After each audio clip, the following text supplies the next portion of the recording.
I'm in this unique position where I get to work with the best directors alive today. Like the directors I've worked with, are just, Marty being one of them, Tarantino, Wes Anderson. I mean, it's insane. And every time I get this front row seat to how they do it. And it's so tempting to keep acting because I keep getting to watch and learn from the very best. But yes, I would love to direct.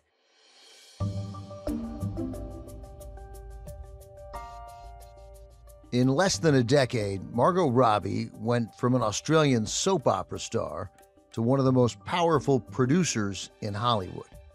You know her as an actor, a talented actor.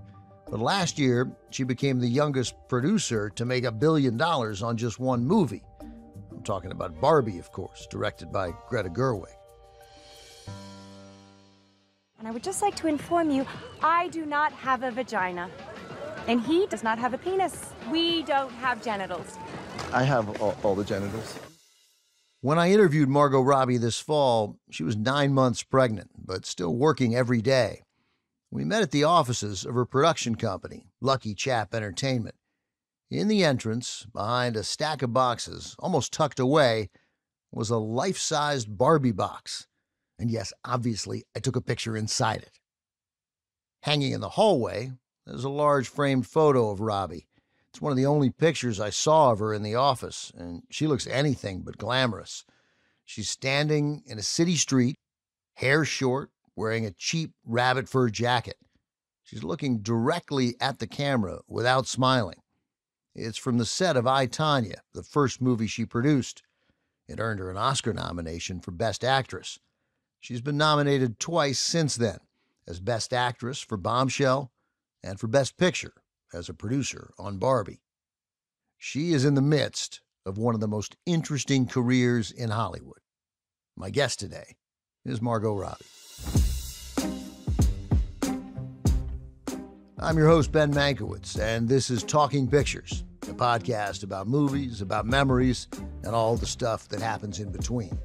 Turner Classic Movies makes this podcast with the streaming service Max, where you can see some of the movies mentioned in this podcast. Margot Robbie got her big break in Hollywood when Martin Scorsese cast her opposite Leonardo DiCaprio in The Wolf of Wall Street. I started off our conversation with a quote from Scorsese, who talked about what he saw in her back in 2013. I'm sure you've read this, but what's interesting to me is how long ago this was. Martin Scorsese in Time magazine when you made the list of the... Oh, gosh, yeah. Right? Margot Robbie is like no one else. That's what Margot Robbie is like. With Margot, you can recall some classic precedents. Carole Lombard for her all-bets-off feistiness. Joan Crawford for her grounded, hard-scrabble toughness. Ida Lupino for her emotional daring. Margot has all this in addition to a unique audacity that surprises and challenges and just burns like a brand into every character she plays. Now that's Martin Scorsese, right? I mean, there'll never be a bigger compliment than that. I couldn't believe that when I read it, I mean, it continues to be a pinch me moment day after day ever since I got to this town. But yes, no, I mean, he's the GOAT, and to get a compliment like that and be referred to as, it's just incredible. So what struck me, Carole Lombard, I get instantly, and I get Joan Crawford. I mean, I get all three of them. I didn't get the Ida one, but I'm thrilled. So with Ida Lupino, what's interesting is that this was at the end of 2016, and you had not yet, because I, Tonya was not out yet. No. You hadn't even produced a movie. And Ida Lupino, famous as one of a trailblazer, an actress who then became a filmmaker. I mean, she was made 8 pretty good movies. Hitchhiker, great movie. And she became a director at a time when there were no women doing this, none. Yeah. And it's like without even realizing it, he sort of called that. She produced as well. It suggests to me that he saw that you were not going to be, and this is, I don't mean anything by this, of course, that you were not going to be merely an actress in this business. And again, it's such high praise. I really, it's funny because people have often asked me like, oh, why did you want to start producing? I was like, well, I never thought of, oh, I want to act and I want to produce. I'm like, I just want to make movies. That's all I've ever wanted. Like, I want to make movies. And when we had our first conversation, my two producing partners, Tom and Josie, when I asked them, we were on a job in Belgium and they were the ADs on the job and I had a small bit role. And I said to them, like, what's the plan here? Do you guys want to be first ADs? And they're like, no, we want to produce. And I was like, oh, well, I want to make my own things too. So let's do that together. But it wasn't that I said, I want to be a producer. I was like, I want to make things. I just want to make things. And the beauty of like being a producer is I get to be there for the whole thing. Whereas as an actor, you only get to see the production aspect of it. And I love acting more than anything, but you literally get a couple of months of the experience, and the experience is actually years and years long. So I don't know, maybe Marty could tell on set with all my relentless questions that I just needed to see more of the process. I think that, therefore, I know the answer to this question. You're definitely going to direct at some point. I would love to. It's funny. I've always thought of directing as a privilege, not a right. Sometimes when I hear someone be like, I'm going to direct, I'm like, well, have you earned that yet? Well, that's certainly how I feel about myself. And the tempting thing is every time, and I'm in this unique position where I get to work with the best directors alive today. Like the directors I've worked with, Marty being one of them, Tarantino, Wes Anderson. I mean, it's insane. And every time I get this front row seat to how they do it. And it's so tempting to keep acting because I keep getting to watch and learn from the very best. But yes, I would love to direct. That's definitely part of the plan here. Yeah, it definitely. Again, and it's not that I feel a need to do it soon because like I said, every day that I produce, every day that I act, every day that I'm on set, I'm still learning and I know it's going to help me be a better director. But yeah, I can't imagine not ever taking that step at some point. Curious, first, let's go backwards. So Asteroid City, you're in with Wes Anderson. Yeah. And everybody's in that movie, right?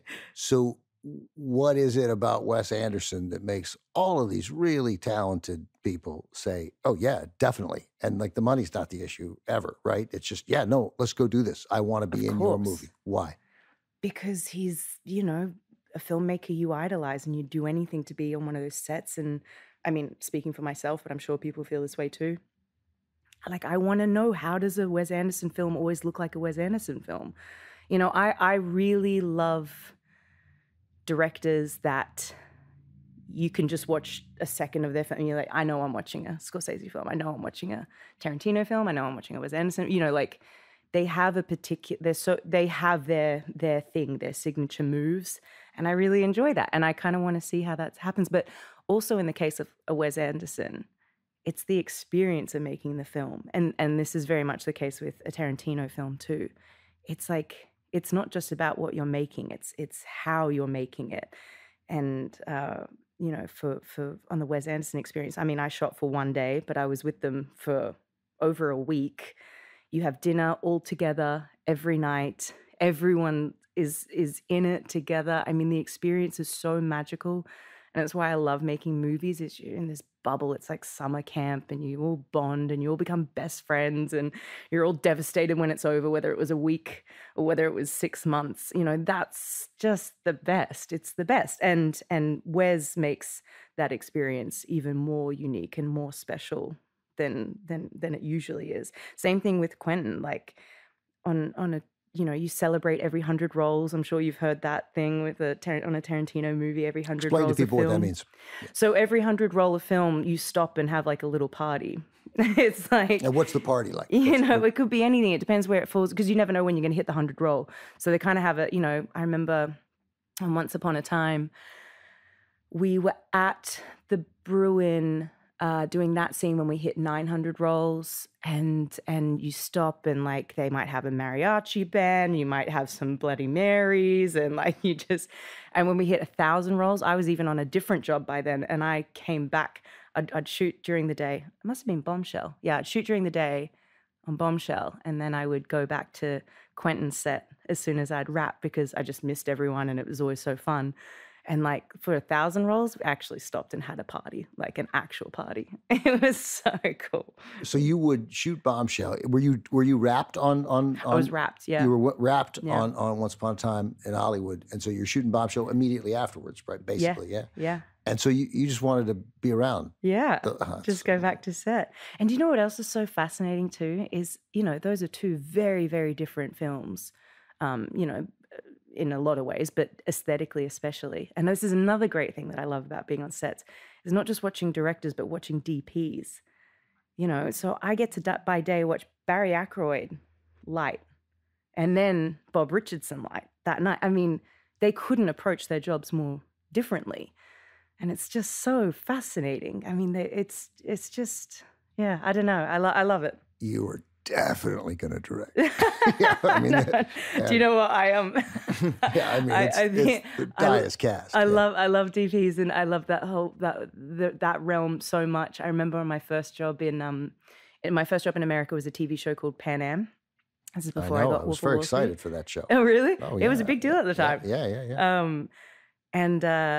And I would ask. It was going to be like Mad Men on a plane. Yeah. Right, yeah. I remember it was the most expensive pilot, you know, as in first episode ever shot in TV at that time. Yeah, like obviously it's been $10 eclipsed million by bucks, then. yeah. $10 million, and so it was a huge deal. Anyways, it was brilliant, and I had a role in that, and I'd come from working on a soap for the last 3 years where we shoot so fast, and I learned so much, of course, but... Have you looked at your Wikipedia page, by the way? I mean, I don't know, or anywhere, but at least one of the things that Wikipedia page does is it tells you how many episodes very quickly of the soap you were on. It's like Neighbors was the name of that soap, right? Yeah, Australian soap. It's like, you know, and it was like episodes and other things you'd been on, like as yourself, be like one episode. Neighbors, 355 episodes.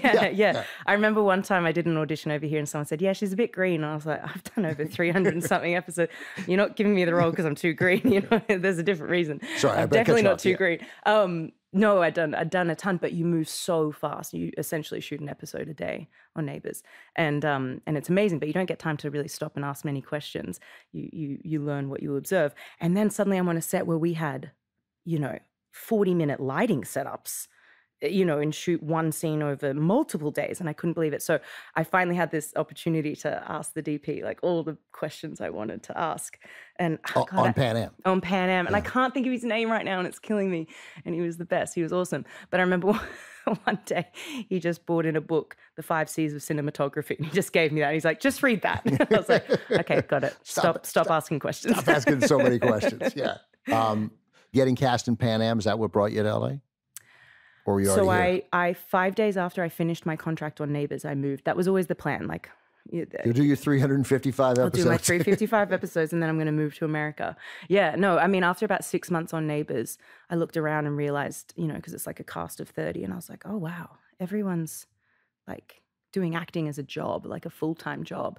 And I asked around, I was like, do you guys have other jobs on the side? And they're like, no, this is my only job. I was like, oh, wicked, I'm going to do that then. I'm just going to do acting as my only job. Great. And so then I kind of thought, okay, so it seems like there's a couple of options here. Either you're not good enough and you get fired off Neighbours, and then I'm going to be back on the Gold Coast and I don't know what I'm going to do. Or you are good enough and you can be on this show for like 25 years, like some cast members have been. Or what I'd noticed a lot of the younger cast members doing when they finish their contract, they try and make the jump to America. So I was like, of course, I want to do that. I want to make it in Hollywood. So it's interesting to ask somebody who's not from here. It's always Hollywood. It's not like I'm going to go to London and make movies. No, it's Hollywood. It's Hollywood. Yeah. It's like I'm going to be in Hollywood and I'm going to make movies in Hollywood. So you fly to LA though. You have nothing lined up. Well, my Australian agent that I'd had for, you know, a little bit then to help me plan had set up meetings with managers. And the idea was that I would come here, meet with managers, hopefully gain a manager, go back, you know, for Christmas and then come back again in the new year for pilot season. Because back then pilot season was a thing. It's all different now. So that was the plan. You know, that was like, you know, late October or something like that, early November. And I met with the different managers. I met with my current management 360, Gabe Cohen, and they said, while you're here, why don't you do a couple of auditions? They're getting in early for some pilots for next year. And so I was like, oh gosh, I wasn't really, I didn't think that was going to happen on this trip, but sure. And so I did the audition. I think I did the audition for Charlie's Angels, and I did the audition for Pan Am, maybe, or I can't remember. But in any case, because I got a call back and they wanted to screen test me for Pan Am, they paid for my flight to come back in January, which was nice. Another big win. There you go. It was great. So things happened pretty quickly. Things happened really quickly. And then I was off, I'd just gotten to Hollywood, LA, and I was suddenly like, oh, I'm moving to New York now to shoot this TV show. So, so you're, what year is this? You're 21 years old? 20. So this is, 2010, the end of 2010. And that pilot season, that pilot we shot in 2011. So Pan Am, we talked about, so $10 million show for the, pilot episode anyway, very expensive show. And it didn't, it worked a little, like it got some good reviews. Yeah. But didn't get a big enough audience, at least not enough to justify that. Who knows what exactly happens with it, because it didn't do terribly either. No, but they didn't pick up the back nine, which again is like all terminology that probably doesn't exist anymore. But if they're not picking up the back nine, they're probably not going to do a season 2. And so the writing was on the wall. But let's be honest. But thank goodness it did. Otherwise, huge blessing for you. Yeah, it got big canceled. Blessing for me. Yeah. Because then, not long after it gets canceled, all of a sudden you got an audition with Martin Scorsese. Well, everyone was auditioning for that role because, God, I can't tell you how exciting it would be when you would hear of a big film that wasn't going to cast a known actress in the role. It was so thrilling. Everyone was like, oh my gosh, I've got a shot in a Scorsese film. Because often it's like, they've already pre-cast whoever's, famous or a name or whatever. But in this instance, everyone knew that they were looking for an unknown. And so everyone was auditioning for the Scorsese film. And so, of course, I did an audition like everyone else. Yeah, put it on tape. In fact, when they called me and said, Marty, watch the tape, I didn't know who Marty was. I was like, Marty? And they're like, oh, Martin Scorsese. I was like, oh my God. And that got you the audition. That got put through for Martin Scorsese to watch, and he watched it and must have said, what do you think you saw on that tape? Like I don't know. I don't know. I remember my managers making me redo that tape a bunch of times. And I'm so thankful that they did, because I'd tape it, I'd show it to them. They say it's not good enough. Do it again. I'd go back, I'd tape it again, I'd watch it again. They're still not good enough. And we did that maybe 5 times until they're like, I was almost in tears. I was like, I don't know how to make it better. And they're like, okay, fine, we'll send this one in. So you get called back, you have that. Well, audition. I didn't hear anything for ages. And then I got the call being like, Marty, watch the tape. He wants you to read in person.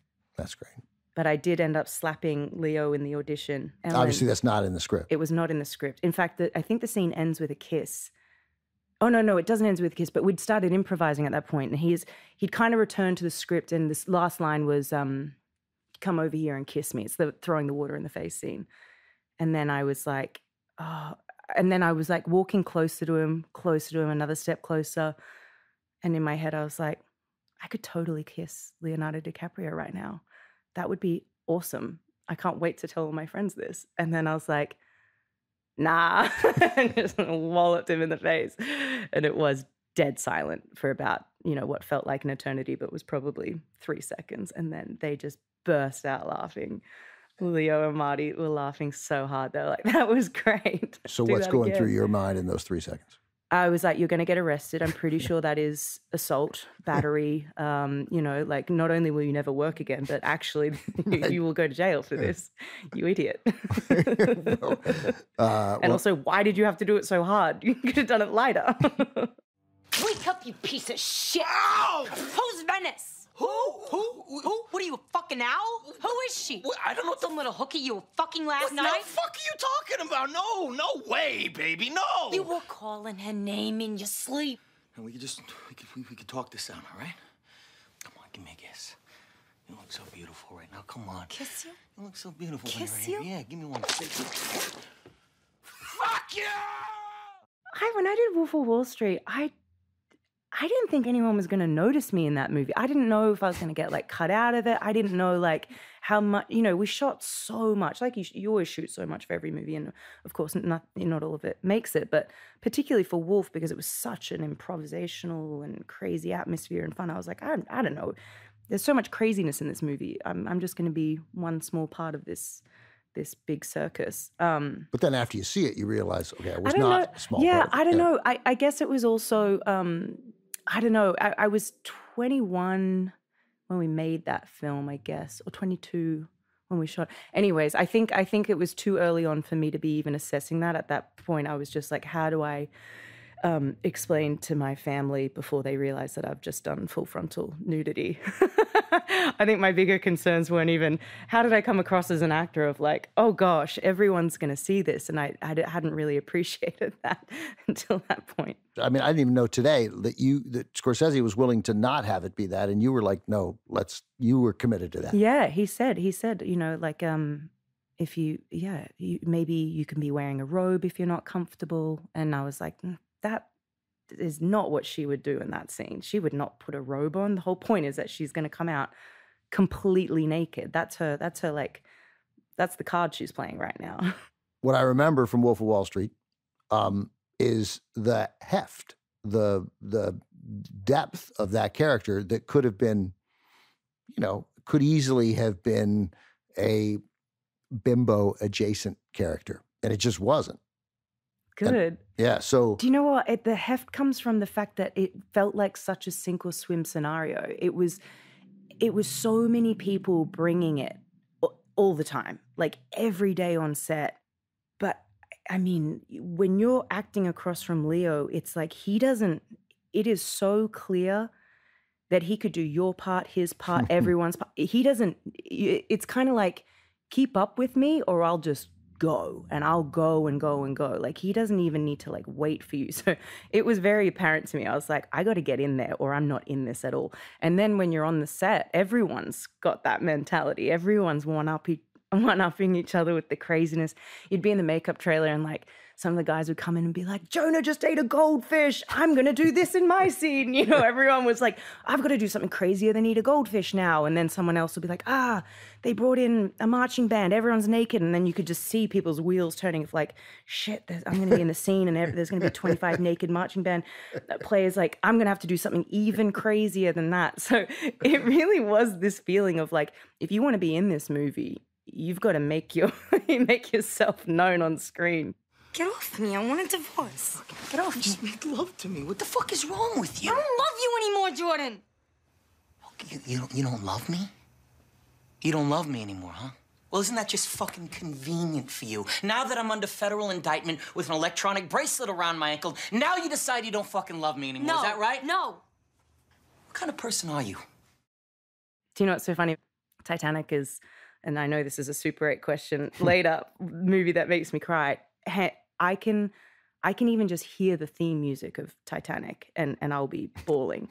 And so that's what I do on set if I need to cry in a scene. And on Wolf of Wall Street, there was like the big crazy scene after I asked for a divorce and stuff. And Kate Winslet came to visit set, to visit Leo that day. And I was in the room next to them listening to the Titanic soundtrack, trying to stay in like sad, teary mode. And then I saw Kate Winslet and Leo walk past. It was very surreal. that is definitely surreal.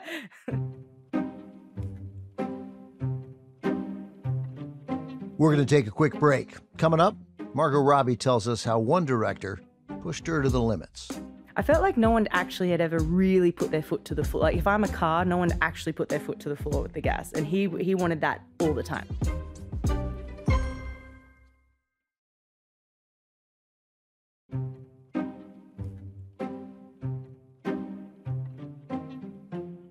After The Wolf of Wall Street, Margot Robbie soon took on bigger roles. She played Jane in The Legend of Tarzan, Queen Elizabeth in Mary Queen of Scots, and the comic book anti-hero Harley Quinn in 3 different superhero movies. In 2017, she got some of the best reviews of her career, playing ice skater Tanya Harding in I, Tanya.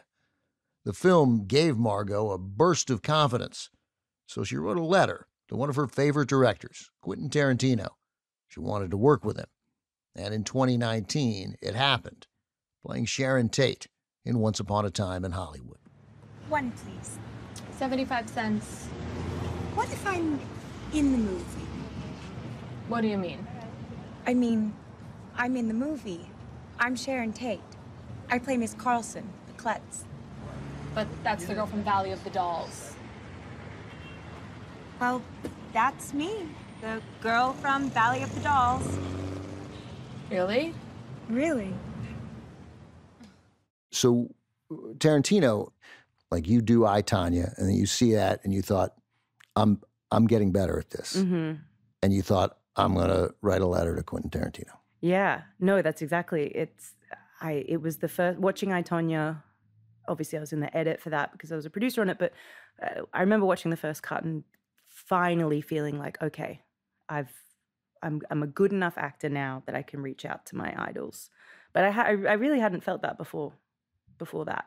And so yes, then I wrote Tarantino a letter. And it's different. I mean, you could have said, obviously you have an agent at this point. You call them and say, hey, can I get a meeting with Tarantino? He'd probably have done the meeting, but I don't know if he like takes generals though, but I'm a huge Tarantino fan. So I'd read about him. I know that he like is a bit more of an analog kind of guy. Like everyone knows Tarantino doesn't have a cell phone, and everyone knows that like he handwrites the front page of his script. If we can't show a movie in 35 millimeters, he doesn't even want to talk about it. Yeah. Yeah. Right, yeah. So I thought it needs to be a handwritten letter. And I'm a very analog person too. Like I write. Oh, so this wasn't even typed. You wrote it? No, I handwrote it. Oh, yeah. But sure. I mean, my diary, my agenda is all handwritten. Everything, my notes are handwritten. Yeah, I do all this. Oh, you're the same. Yeah, exactly. My only decision is pen or pencil. Like I like that. Wow, you got such like serial killer handwriting. Totally. Look how small it is. Thank you. Yeah. Oh, wow. Well, you got to get a lot on here, but of course now I can't find anything. Like because it's microscopic. I don't know what anything is. I got like 800 words every page. Yeah, here it is. 2018 Terminal. Oh, by the way, Vaughn Stein directed that. I don't know if you're aware. Yeah, that's won't you be so thrilled he got thrown into this? Simon podcast. Pegg's in that. I forgot. That's right. He's the greatest. Dexter Fletcher's in it. So Mike Myers. I didn't write that down. So So how do you start the letter? Gosh, I can't remember. I wish I'd kept a copy, like, I've written a second version so I don't even remember what I wrote now, but I agonized over it, and I'm sure it was a whole lot of like, you're my idol. I love your movies. And do you say like, hi, my name's Margot Robbie. I was nominated for an Oscar for Best Actress. No, I wouldn't have said any of that. No. Yeah, I don't know what I said. I think I just would have spoken about how much his movies mean to me, and God, I don't even know. What's the Tarantino movie? I also was pretty certain he'd never see it. That takes off a little bit of pressure. I was like, the chances that he's actually going to get this letter. Yeah. But he loves movies. He probably saw I, Tonya, right? He must have. Yeah. So but the letter works. So how do you, he responds, you get your agent? I got a call saying Quentin would like to have lunch with you and he has a project to talk to you about. And that's when he sat down and he said, do you know who Sharon Tate is? And did you? Yeah. Do you know what? When I first got to LA, I remember my friend and I, who was on a different soap back in Australia, we used to go up to the house and in the middle of the night and read Helter Skelter in the middle of the night. We were kind of fascinated by the whole thing. So I knew about Sharon through that lens, but I didn't know about her life and I hadn't watched her films, and going on that whole journey of doing Once Upon a Time in Hollywood was just the opposite of my previous exposure to that story. It was nothing but loveliness. And she was such a delight to play because she just, by all accounts, was the most delightful person. Just everyone would say that. And you could just, and you could feel it. But you know what, also, like, I am so curious where her acting career would have gone. You watch like her first film, Eye of the Devil. It's got like Deborah Kerr in it, and I mean, she's good. And she did a bunch of like funny, silly movies as well. And you could see that she was probably getting pigeonholed, based on her looks. But I'm curious, where her career would have gone. I think it would have been exciting. Yeah, much harder. I mean, there's a danger of getting pigeonholed by your looks, but it was like an impossible thing to avoid in the mid 1960s. Yeah. No, totally.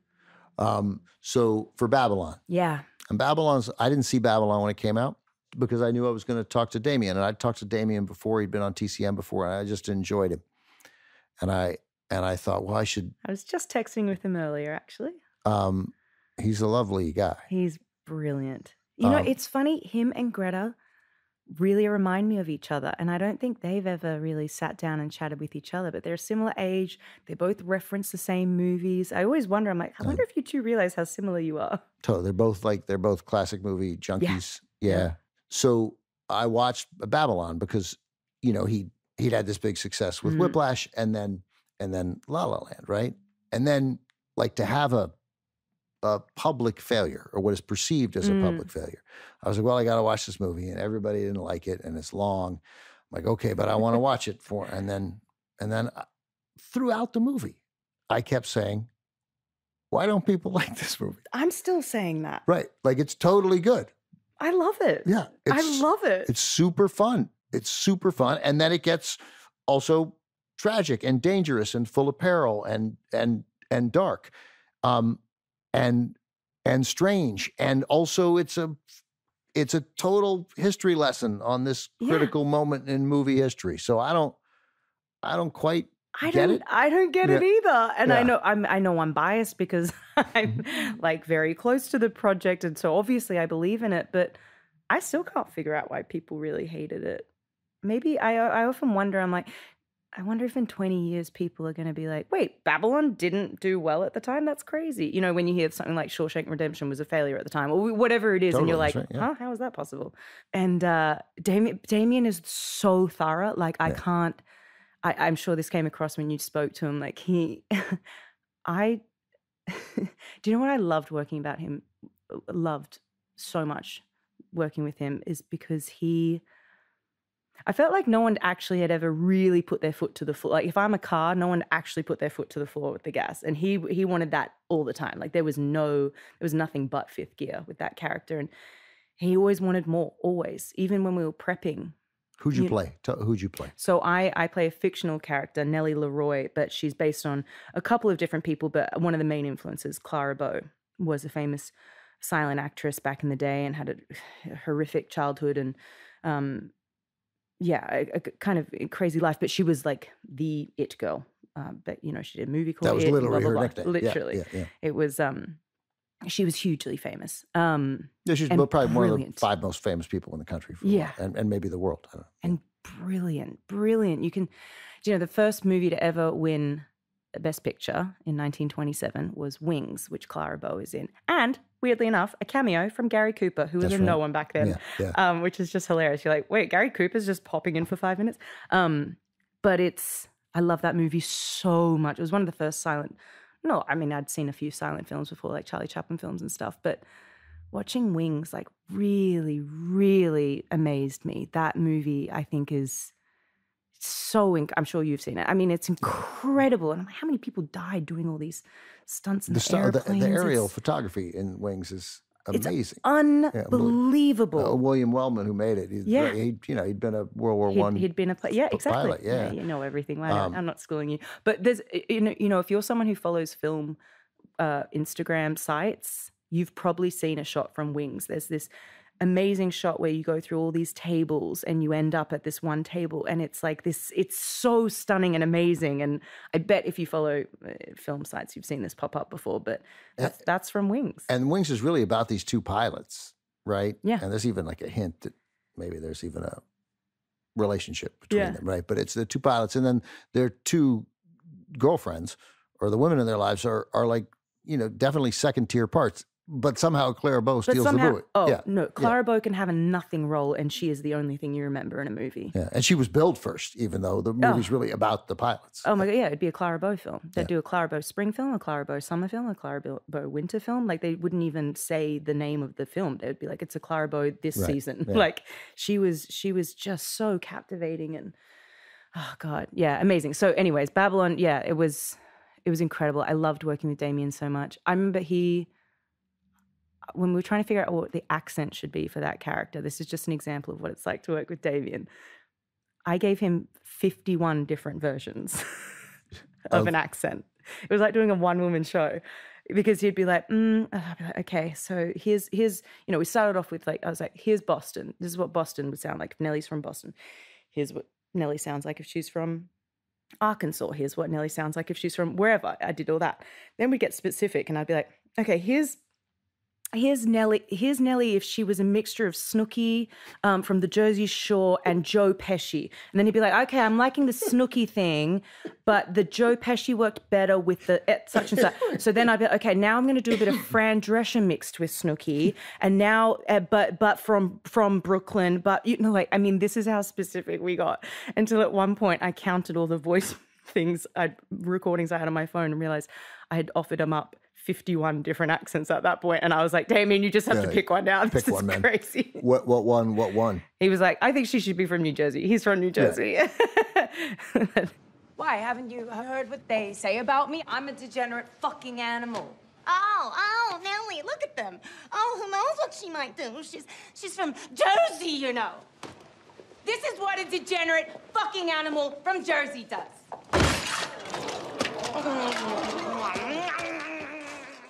Because it was a story point that her voice, you know, is like what happened in real life. Clara Bow, famous silent movie star, then talkies came in and people were like, her voice is disgusting. And so that was a plot point for my character in the movie, Nellie, is that once talkies came in, everyone was like, oh, she's awful to listen to.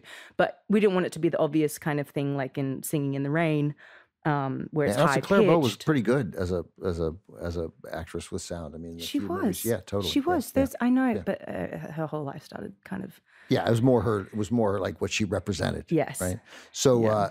And the Hays Code came in, and that didn't suit her vibe, and you know, like there was a bunch of things happening. So going back then, real quick, when you're 20 years old and you want to go to the States, and you decide 6 months into Neighbors that you want to do this, and you're like, I'm going to work on my American accent, like, but you can't. That's just one. You work on one, right? I mean, is there? And do you know, it's very Clara Bow of me. I had such a terrible accent. like it was not good. My and I couldn't do any accents to save my life. So you could do one accent. I just had my terrible Australian accent, and in fact, my Australian accent did not sound like how it sounds like right now, which I'm not even going to pretend is even that great now. But it was so Aussie back then that when I joined Neighbours, they hired a dialect coach to make me sound less Australian. That's awesome. I was playing an Australian character on the most Australian show ever. And they were like, you are painful to listen to. We are going to have to get a dialect coach in and round some of that out because my accent was terrible. But that's really something that you go from having a bad Australian accent, a bad, totally authentic Australian accent, to being able to do an American accent enough to get a show. Right. It took me 2.5 years. I mean, it took me forever to. But then you really can do 50. So you can right away. You can do Texas. You can do it. Well, yeah, because I spent so long to get it. It's like because I had to really build it from the foundation up. I learned like I literally worked on my dialect for 2 years, and then I was like, now I know everything. Throw a diphthong at me. I got it. I got this. So, I suppose we should say the words Barbie at some point. I saw it at a screening in New York, and I can't remember having a stronger reaction to a movie in a theater in 4 or 5 years. Oh, that's amazing. Yeah, I mean, and I took out a notebook and I was writing down as much of America Ferrera's speech as I could while happening in the dark. Fairly useless. It did not look like this. like little serial killer handwriting. Yeah, indecipherable. So, and I just thought afterwards, here's this toy that people make fun of, and they managed to do that, to make fun of the toy, and like 6 seconds later, say something really smart and make you root for the toy. And I go, she has done something amazing in that. So what was your first exposure to it? Because it had gone through, there were other people who were going to play this, other people were going to make it. The idea of a Barbie movie didn't show up in whenever you guys started, right? It had been around for a while. There was talks of like a Barbie movie happening with different people attached, and then it didn't. We were just keeping tabs on it, really. We were like, kind of like, okay. Who's the we here? Us here at Lucky Chap. Yeah. At your company. Yeah, at our production company. No thought of Greta at this point. It's just. No, it was. I don't even know if like Lady Bird had come out by that point. Right. So she was. Yeah. But it was keeping tabs on it. I was like, that's interesting. Like big IP. You could do something really interesting with that if you did it the right way and with the right person. And we just kind of kept tabs on it. And then it wouldn't happen. And we're like, okay, cool. And then the right moment presented itself where it fell apart again. And there was a new CEO at Mattel. And we were like, oh, this is our time to kind of pitch ourselves as the people who should make a Barbie movie. And I pitched Greta in that meeting. Because we'd already been trying to work with her. I'd already met with her to beg her to do other projects with us. And, you know, she was busy doing Little Women stuff. But I was like, And what did you see? Well, first of all, tell people what Lucky Chap does, like what the mission is. I mean, our mission is female stories and female storytellers. So this kind of ticks all the boxes for us. And you know, big original ideas and taking swings and doing something a little left of center and approaching in a different way. And, you know, I think Barbie plus Greta Gerwig is what makes it make sense for our company. You know, it's, I think when people heard that, they were like, Barbie movie, Greta Gerwig, huh? So, what are they planning here? So in my way, I think I speak here, I think as Joe Public, Ben Public, Benjamin Public. Like, I think that somebody comes to you with this, right? Not getting that you reached out, you made it, you were thinking about it ahead of time, right? And like how it would have been different if somebody comes to Margot Robbie and say, hey, you want to play Barbie? Because in my mind, then you're like, no. Yeah, I think it would have been a very quick and easy no. Yeah, of course not. What are you, insane? Right? Exactly. But you knew already, like there's something to be, and what did you think could be done with it? Like, what's your thought process? It was just a big opportunity. I was like, it's a globally recognized word. It's like Coca-Cola. It's like, it's everywhere in the world. So and it's something I'd noticed when we did I, Tonya that I didn't appreciate at the time, but I appreciated when it came out, is everyone entered that movie, well, not everyone, but a lot of people entered that movie with how they already felt about our protagonist. Totally. Which is an amazing place to start an audience, you know, like usually you see that not as a restriction, but as an opportunity. An amazing opportunity, because usually you have to first make them care about your protagonist, then you take them on the journey of like, now you can feel conflicted about it and and you go on this whole big journey with your protagonist. But them already coming in with strong, you know, audiences already coming in with strong feelings about I, Tonya made that experience so much more surprising and sticky and interesting, I think, for them. And I was like, well, people have very strong feelings about Barbie. So if we start there, imagine what journey we can take people on. And did it take much to convince Greta, or was she? No, I mean, she was excited. You know, the thing I love so much about Greta, and it's what I get really excited about with filmmakers that I really want to work with, is she's ambitious. She also wants to make big things, you know, and I want to make big things. And she, I think, could see the opportunity in that as well. It's also like one of those terrifying things that I think makes it even more exciting, because you're like, oh my God, there are so many ways to do this wrong. this could be a total disaster. Oh, of course, and it makes it even more thrilling. Of course it could have been a total disaster. So one of the things that I didn't bring with me, but I had an extra, when I printed out some stuff, like, and he gets a blank page.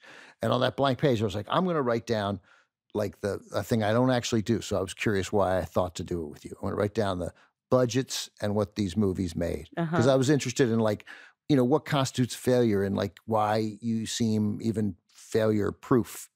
By the way, there aren't that many big giant failures, so it became irrelevant.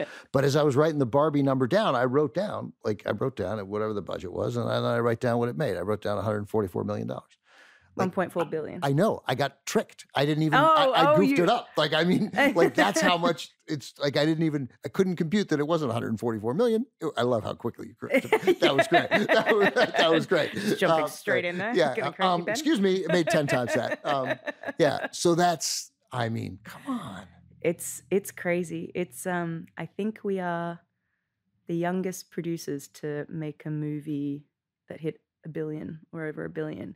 It's not easy to do. I don't know. I think when you actually look at it, it's hard to make $1 billion movie. It's hard. Yeah. It's really hard. Yeah. There's you know, not. And to do it now, like, you gotta spend $500 million or $400 million to even give yourself a shot. Right. You think at getting that kind of return. Yeah.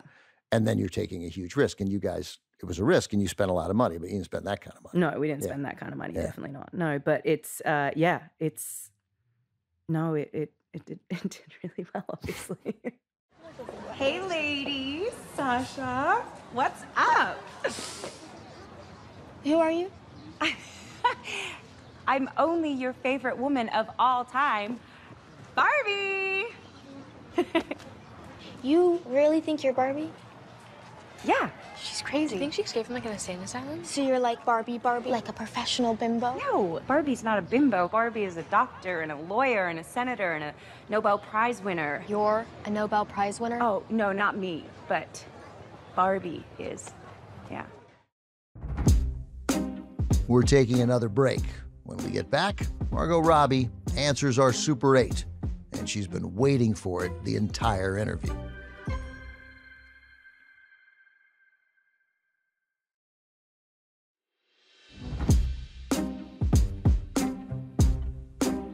Welcome back. Time for the Super 8, where we ask our guests a series of set questions about movies they've watched, movies they've loved, and movies they'll never forget.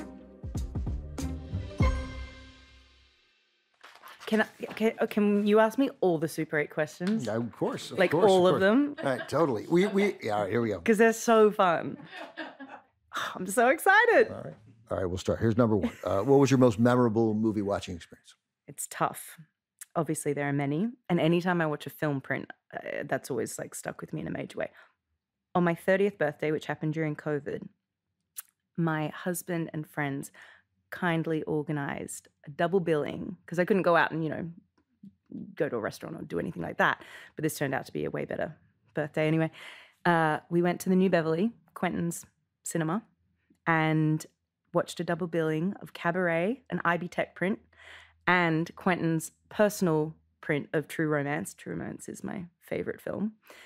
And it was his own personal print, and he set up the ads to play beforehand, and they were all birthday themed, and it was just one of the greatest days of my life. Why is True Romance your favorite film? Oh, just because it's the best film ever, and it's just, Tony Scott. I mean, come on. Yeah, it's so Patricia Arquette and Christian. I mean, I just, written by Quentin, of course. I just adore it. I adore it. James Gandolfini, right? Mm-hmm. Yeah. Oh, that movie is stacked. Yeah. Christopher Walken. I mean, everyone's so good. Yeah, that was like Gandolfini's first significant role. God, I love his little look he does right after he punches her in the face, and he goes like that. Yeah, he's so good. Yeah, he's one of my favorite actors ever. Oh, it's brilliant. What movie did you love in high school? It's hard. In high school, I loved just so many different things and probably what was popular at the time. But if I could adjust this to junior school, like primary school, The Fifth Element was always my favorite film. Do you have I have an enormous soft spot for Bruce Willis. Oh my God, I love Bruce Willis. Yeah. Love. Yeah. Do you know a Bruce Willis movie that no one talks about? What's that? And it's also Billy Bob Thornton and Cate Blanchett. Bandits. Oh, I adore Barry Levinson. Isn't it so good? Bandits is phenomenal. What was it, 2001? I feel like every great movie came out in 2001. Bandits is a phenomenal movie. It's so good. No one ever talks about it. That's right. Yeah. No. I saw Bandits in a theater. So what movie would you show to a date or somebody you're interested in? Well, I've already mentioned True Romance, but obviously True Romance. And also Before Sunrise. Oh, okay. That's a great call. Date movie. Yeah. Were there sort of movie deal breakers with your husband? I mean, you guys have been together a while, but did you have to connect? He thankfully adores True Romance as well, so much so that I walked down the aisle to the theme music from True Romance. Oh, come on. And he has You're So Cool, You're So Cool, You're So Cool tattooed on him. Oh. So right. You guys are we're on the same page with movies. That's good to hear. I look back and am amazed that my thoughts were so clear and true. That 3 words went through my mind endlessly, repeating themselves like a broken record. You're so cool. You're so cool. You're so cool. Okay, so in this question, you're a thief. There's a vast warehouse where all the props from every movie ever made are stored, and you got time to steal one thing. What do you take? This is the question that I find the toughest because I've been running through answers in my head. I'm like, anything from Lord of the Rings, you could take Gandalf's pipe or staff or the ring itself. Anything from Pulp Fiction. By the way, this was the first indication that you're a dork. Just came out right there. No, I'm a massive dork. Yeah. Wait, I haven't mentioned all my dorky tendencies yet. There's still time. Anything from Pulp Fiction was also a contender in my mind. I was like the $5 milkshake, the watch, Bruce Willis's watch that Christopher Walken wears up his ass for the whole war. I mean, there's so many options for Pulp Fiction. Rambo's red headband. I was so obsessed with Rambo as a kid as well. You were into Rambo? Oh my God, obsessed with Rambo. Dr. Strangelove's glove was another, I was like, oh my God, because that's also one of my favorite movies. And then I thought, you know what? The spirit stick from Bring It On. That takes the Spirit cake. stick from Bring It On. Yeah. I actually know what that is because I just saw. I mean, I've seen Bring It On a bunch of times, but I just saw it again because my daughter loves it. It's so good. yeah. Maybe that would have been my favorite movie in high school, actually. That and Blue Crush. Bring It On is excellent. It's excellent. Yeah. But the Spirit stick, that would have been cool. Mom's favorite movie. Do you know what? I knowing that you were going to ask me mom and dad favorite movie, I was like, I have no idea. And I was like, I'm pretty sure she likes Singing in the Rain. And I text her and she said, yes, I do love Singing in the Rain. And High Society, which I knew she loved High Society. Sure, yeah. And then she said a movie called Babette's Feast. Sure, okay. I've never seen. You guys know that movie? You'll like Babette's Feast. Yeah. I was like, wow, I didn't know this about you, Mom. That's cool. That's good. Those are good choices. So she likes musicals too. I guess so, yeah. Yeah. Does she have a favorite of your movies? Does she? Do you know her other? She also said her other favorite movie is I, Tonya, and I was like, Mom, I'm not going to say that. That's you're biased. But I bet I could see. Well, of course, she loves that. That makes sense. Okay, so father's favorite movie. Again, I had no idea because they just didn't. This was not a big part of their lives. You didn't talk about movies at dinner. No, not at all. And so I text my dad and I asked him, "What's your favorite movie?" And he wrote back, "The Blues Brothers." No, and I was like, "Wow."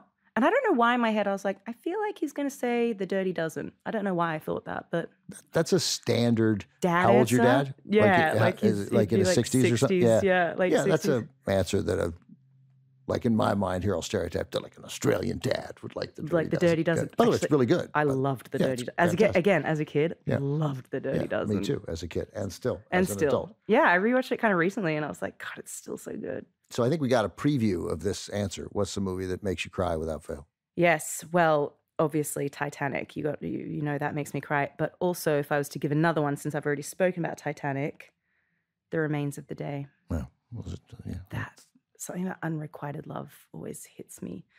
Do you cry easily? I don't cry in real life much, but I do cry easily in movies.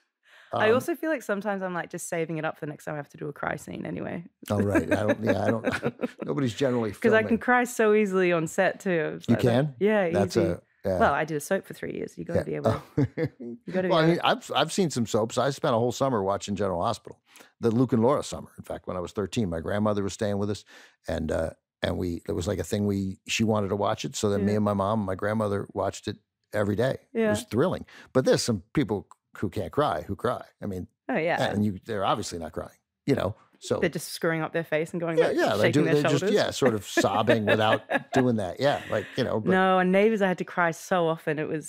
Funnily enough, when we did the scene in Babylon, when Olivia's character comes up and she's like, "Oh, can you cry one tear?" Blah blah blah. I was like, yeah. Damien's like, "Now, how are we going to shoot this?" And I was like, "No, it's okay. I can do that. Yeah, we're fine." And then he'd come up and he'd pretty much do the same. He's like, "God, I hate to ask this. It's really specific, but can you hold the tear, let it drop?" And I'm like, Damien, we're practically doing the scene at this point. Yeah. She can't cry. She's just some random whore from Wallach's house.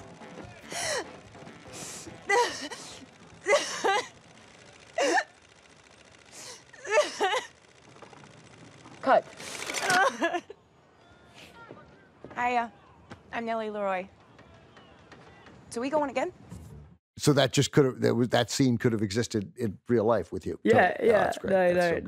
No. Humble brag that crying's not the hard thing. What's the hard part for you? What are you afraid of as an actor? Honestly, people are always like, "Wow, how do you remember lines?" And I'm like, "Well, that's not the hard part at all." I'm trying to think, what is the hard part? I guess what's more difficult. Do you know what's hard is making it sound like it's the first time you've ever said it when you've said it 45 times. That's hard. Right. Making it seem like it's really happening for the very first time in that moment. That's way harder than remembering lines or crying on cue or whatever. Yeah, but that's probably in your head because, of course, yeah, But I mean, I get that. Even when I'm doing lead-ins, I think, "Oh, that one didn't sound right." It wasn't. Yeah. It sounded like I was reading, and didn't sound like I was telling a story. Yeah, and then there's no difference. Yeah, but it's definitely in your in my head. But in my head, there is. All right. So, what movie makes you laugh without fail? With Nell and I. Oh, really? I think that is the funniest movie ever made. That somebody else has said that too. Really? That's a great. Yeah. Oh, the other one. Then I'm going to back it up with is Barb and Star Go to Vista Del Mar. Has anyone given that answer? I don't know, and I don't know that movie. You haven't seen Barb and Star? Nope. It's brilliant. Well, Annie Mumolo, Kristen Wiig. Oh, I didn't see it. A couple of No. years ago. I've just been watching Kristen Wiig and Palm Royale. It's But it's okay. the best. It's the most underrated movie ever. More people need to know. Sold. Barb and Star's brilliant. Sold. In fact, Annie Mumolo, she has a tiny cameo in the Barbie movie. She's one of the mums at the school that comes up. No. And she is the first and only person I've ever asked to get a photo with. Is that right? Yeah, because of Barb and Star. And I was like, Annie, can I get a photo with remember. Now I remember. But I didn't even know the title. But now I'm remembering the title. Yeah, I didn't see it though. I didn't see it. Whitney and I was somebody picked it for TCM, and I hadn't seen it. Oh, you hadn't? I hadn't. So what this did is you think? I liked it very much. Yeah, but it was like 2-3 years ago. Oh God, do you know what's great too? Is read the screenplay. Like you can get like a hard copy of the. Yeah. Read it. I mean, it is so because the big print is just as funny as the dialogue. It's just brilliant. I love it. All good choices. Congratulations on all your success. Thank you. Can I ask you one question about? I don't even care. Never mind. This has Go been on, great. ask it. What were you going to ask? No, I was going to ask if you think about like you're pregnant, and if you think about like do you think about like when I was having our kid's 11 now, and I would think about like even when she was not born, like what am I going to show her? What do I want? I think about it all the time. You do? And this baby reacts like crazy when I'm in the cinema. Like on the weekend, I went to go see Kurosawa's Seven Samurai. And this baby was like doing acrobatics throughout that whole film. I was like, I think this kid's going to be a film lover. So, but yeah, I can't believe we went through this whole conversation, and it turns out like within the last couple of weeks, you went to see Kurosawa's Seven Samurai. It was a 4K restoration. It was a beautiful print. And you were, before we went on, what are you seeing coming up? Like so double bill this Saturday night at the New Bev. It's a Mel Brooks double billing. So I'm going to see Young Frankenstein and The Producers. And I mentioned to you, one of my other favorite movies of all time is Robin Hood Men in Tights. So I love Mel Brooks, obviously. Yeah, Mel Brooks. But do you know what's going to change your life? If you don't, do you know the app Paradiso? Nope. This is going to change your life. I'm not an investor or anything. I'm not plugging it because I've got ulterior motives. What does it do? It shows you what's playing, all the movies, and it's got like the American Cinematheque schedule, the Academy schedule, and it shows you what's playing this week and where. Because usually I go onto all the different, so I'm like, hey, trying to keep track of, who's playing what and where. And instead, on one app, it's so good. You can see exactly you're like, oh, cool, they're playing that at the New Bev, and they're playing that at the Egyptian, and they're playing that. It's all in one place. Paradiso, like Cinema Paradiso. Exactly. All right, that's a tip. You're the best. This was so fun. I'm so honored to be asked to come on this podcast. So thank you. Looks like I've definitely got to see Barb and Star go to the Vista Del Mar. I mean, when Margot Robbie calls something the most underrated movie ever, I'd say that's a pretty strong recommendation. Personally, I'd also add I, Tonya to the mix. She delivers a really layered performance there. And look out for what's coming from Margot's Lucky Chap Entertainment in the next year, including a fresh remake of Wuthering Heights with Emerald Fennell directing Margot and Jacob Elordi. That's our show. Thanks for listening. You can find many of the movies we talked about on the streaming service Max. We made a list for you. It's in our show notes. James Kim produces and edits Talking Pictures. The show is booked by Noea Murphy, Susan Bisak, and Missy Burns-Halpern. Glenn Matullo mixes each episode. Production support from Phil Richards, Yaakov Friedman, Liz Winter, Nicole Hill, and Cameron Kell. Angela Carone is our executive producer. Special thanks to Michael Gluckstad, Allison Cohen, and Kenya Reyes from the Max Podcast team. I'm Ben Mankiewicz. See you next time.